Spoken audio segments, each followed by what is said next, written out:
आज हम मिजोरम के वेस्ट तुइपुई विधानसभा क्षेत्र को समझने की कोशिश करेंगे, लेकिन एक अलग नजरिए से। यहाँ हमारा मकसद किसी का पक्ष लेना नहीं है, बल्कि सिर्फ आंकड़ों को देखना है। ये आंकड़े हमें शासन और राजनीति के असली रिश्ते की कहानी बताते हैं। समझिए, ये जमीनी हकीकत को एक इंजीनियरिंग के लेंस से देखने जैसा है, ताकि सेवा और विकास का एक बेहतर, एक ठोस खाका तैयार हो सके।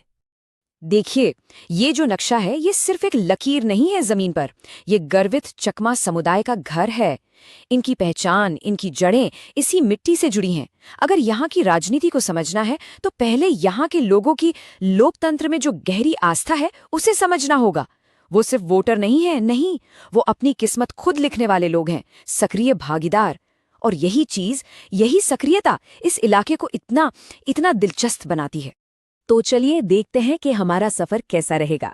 सबसे पहले हम मतदाताओं की नब्ज टटोलेंगे, फिर 2023 के उस कांटे के मुकाबले को बारीकी से देखेंगे। उसके बाद पिछले 4 चुनावों की कहानी में छिपे पैटर्न को समझेंगे। फिर आएगी बात ताकत और कमजोरियों की, और आखिर में इन सब के आधार पर जीत का एक ठोस ब्लूप्रिंट क्या हो सकता है, इस पर नजर डालेंगे। तो शुरुआत करते हैं बिल्कुल जमीन से, जड़ से। सबसे पहले ये समझना जरूरी है कि वेस्ट तुइपुई के लोग वो रोजमर्रा की जिंदगी में किन मुश्किलों का सामना कर रहे हैं, और उनकी ये आवाज, उनकी ये परेशानियां चुनावी नतीजों में कैसे बदल जाती हैं। देखिए, यही तो किसी भी राजनीति का मानवीय आधार है। इसे समझे बिना कोई भी रणनीति बस कागजी रह जाती है। अब जरा इन आंकड़ों पर गौर कीजिए। पिछले 4 चुनाव और हर बार वोटर टर्नआउट 85% से ऊपर। ये सिर्फ एक नंबर नहीं है, ये एक बहुत बड़ा संदेश है। ये बताता है कि यहाँ की जनता अपने वोट की कीमत को, अपनी जिम्मेदारी को कितनी गंभीरता से लेती है। इसका सीधा मतलब है कि यहाँ के लोगों की उम्मीदें बहुत ऊंची हैं और वो हिसाब मांगना जानते हैं। जवाबदेही यहाँ की राजनीति का एक अहम हिस्सा है। तो सवाल ये उठता है कि ये इतने जागरूक मतदाता, इनकी असल समस्याएं क्या हैं? देखिए, ये वही चीजें हैं जो किसी भी इंसान के लिए जरूरी हैं। खराब सड़कें, आने जाने में मुश्किल, स्थानीय स्तर पर रोजगार की भारी कमी, बच्चों के लिए अच्छी पढ़ाई लिखाई और हुनर के मौकों का न होना, सेहत से जुड़ी बुनियादी सुविधाओं का अभाव, और इन सब के ऊपर अपनी आदिवासी पहचान और अधिकारों को लेकर चिंता। ये सिर्फ चुनावी मुद्दे नहीं हैं। ये हर परिवार के सम्मान से, उनकी गरिमा से जुड़े सवाल हैं। हमारा संविधान हर नागरिक को एक सम्मानजनक जीवन का हक देता है, और जब ये बुनियादी चीजें ही ना मिलें तो उस वादे पर सवाल तो उठता ही है। चलिए अब आते हैं हाल के चुनाव पर। 2023 का चुनाव एक ऐसा मुकाबला जो आखिरी वक्त तक पता नहीं था कि किधर जाएगा। ऐसे चुनाव, जानते हैं, किसी भी राजनीतिक सिस्टम के लिए एक स्ट्रेस टेस्ट जैसे होते हैं। ये हमें दिखाते हैं कि जीत और हार के बीच का धागा कितना कितना बारीक होता है, और वो कौन सी छोटी छोटी बातें हैं जो अंत में पूरा खेल पलट देती हैं। 711, बस ये सिर्फ एक गिनती नहीं है, ये 2023 के चुनाव का फैसला है। सोचिए, एक ऐसा क्षेत्र जहां लगभग 17,000 वोटर हैं, वहां सिर्फ 711 वोटों ने तय कर दिया कि कौन जीतेगा और कौन हारेगा। ये हमें बार बार याद दिलाता है कि लोकतंत्र में एक एक वोट की, एक एक आवाज की कितनी ताकत होती है। यही जवाबदेही का मार्जिन है। अब जरा वोटों के बंटवारे को देखते हैं। MNF के उम्मीदवार प्रोवा चकमा, उन्हें लगभग 48.6% वोट मिले। ये एक बहुत ही मजबूत प्रदर्शन है, लगभग आधे वोट, लेकिन फिर भी वो जीत से जरा सा चूक गई। दूसरी तरफ INC को करीब 44% वोट मिले। और यहाँ एक और दिलचस्प बात है, ZPM की मौजूदगी। 5% से ज्यादा वोट लेकर उन्होंने ये साफ कर दिया है कि यहाँ अब एक तीसरा कोण भी है, जिसे कोई भी नजरअंदाज नहीं कर सकता। तो फिर ये जो 711 वोटों का फासला है, इसे कैसे भरा जा सकता है? आंकड़े हमें क्या रास्ता दिखाते हैं? देखिए, 3 रास्ते बिल्कुल साफ नजर आते हैं। पहला, वो वोट जो पहले बीजेपी और NDA के साथ था, उसे वापस एक साथ लाना। दूसरा, वो वोटर जो अभी तक तय नहीं कर पाए हैं, जो किसी भी तरफ जा सकते हैं, उन्हें अपने साथ जोड़ना।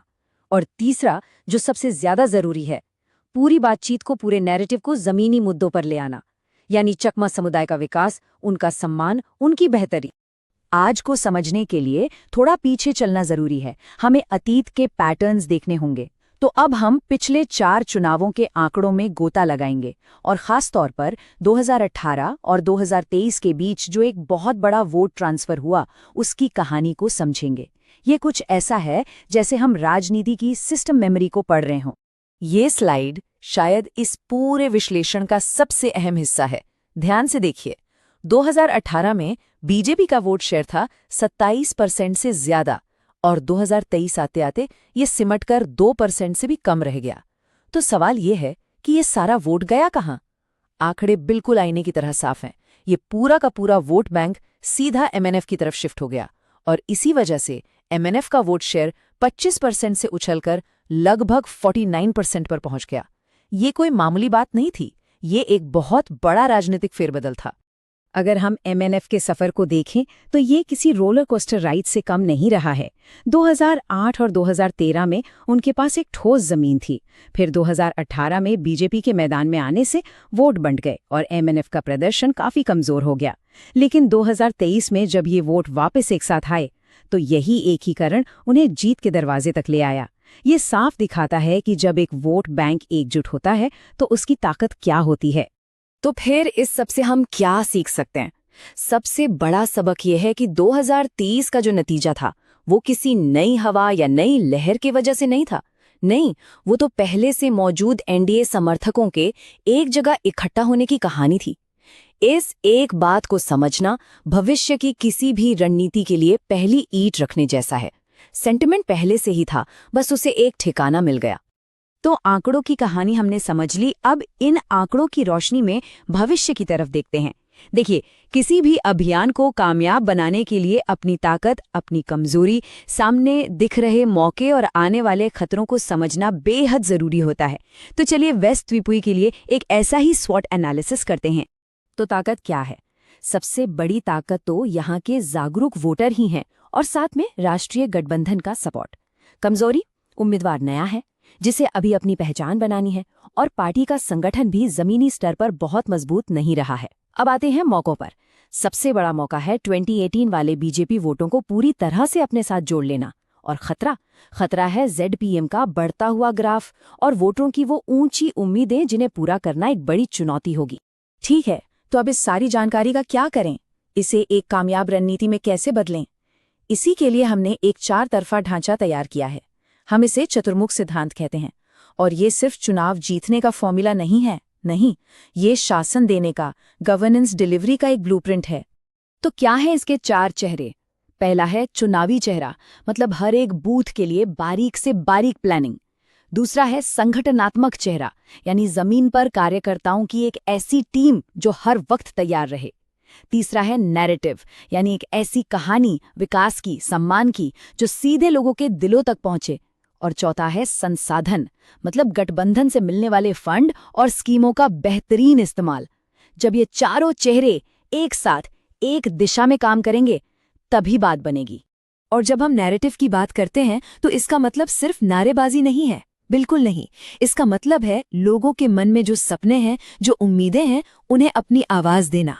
प्रगति, सम्मान, ये शब्द जब स्थानीय चकमा भाषा में कहे जाएंगे तो ये सिर्फ शब्द नहीं रहेंगे, ये एक वादा बन जाएंगे। कहानी ऐसी होनी चाहिए जो जमीन से जुड़ी हो, इतनी असली कि हर इंसान को लगे कि अरे ये तो मेरी ही कहानी है। अब बात करते हैं उम्मीदवार की। उन्हें 3 कसौटियों पर खरा उतरना होगा: विश्वास, काम और छवि। विश्वास कैसे बनेगा? वो गांव-गांव जाने से, लोगों के बीच बैठने से, उनकी सुनने से बनता है। काम को हवा में नहीं रख सकते, उसे एक साफ 5 पॉइंट एजेंडे में बांधना होगा। और छवि बनानी होगी धरती की बेटी की, एक ऐसी नेता जो उन्हीं में से एक हैं। और इस पूरी प्रक्रिया में एक बात का ध्यान रखना बेहद जरूरी है: लोगों की निजता का सम्मान। उनसे संपर्क सिर्फ उनकी सहमति से ही किया जाना चाहिए। ये भारत के DPDP कानून के तहत सिर्फ एक कानूनी नहीं बल्कि एक नैतिक जिम्मेदारी भी है। इस पूरी रणनीति को जमीन पर उतारने के लिए एक 90 दिन का एक्शन प्लान चाहिए। पहले 30 दिन सिर्फ सुनना है, सीखना है और प्लान बनाना है। अगले 30 दिन जमीनी टीमों को एक्टिवेट करना है, उन्हें तैयार करना है। और आखिरी 30 दिनों में अभियान को अपनी पीक पर, अपनी पूरी रफ्तार पर ले जाना है। और फिर चुनाव से ठीक 1 हफ्ता पहले उन खास इलाकों में सारी ताकत झोंक देनी है जहां से जीत या हार तय होनी है। मकसद एक, चुनाव के दिन हर एक समर्थक को पोलिंग बूथ तक पहुंचाना। और अब आखिर में एक सबसे बड़ा सवाल, जहां के वोटर इतने जागरूक हों, इतने सक्रिय हों, वहां जीत का असली मतलब क्या है? क्या सिर्फ चुनाव जीत लेना काफी है? नहीं, चुनाव जीतना मंजिल नहीं है, ये तो सफर की शुरुआत है। ये लोगों का दिया हुआ एक भरोसा है, एक बहुत बड़ी जिम्मेदारी। असली काम तो नतीजों के अगले दिन से शुरू होता है। उन वादों को निभाने का काम, शासन को बेहतर बनाने का काम, लोगों की जिंदगी में सच में कोई बदलाव लाने का काम। अगर आप एक जन केंद्रित नेता बनना चाहते हैं और अपने निर्वाचन क्षेत्र का उत्थान करना चाहते हैं, तो blueprintstrategies.ai से mgr@blueprintstrategies.ai पे संपर्क करें या 08042041602 पर कॉल करें। उद्देश्य राजनीति से परे।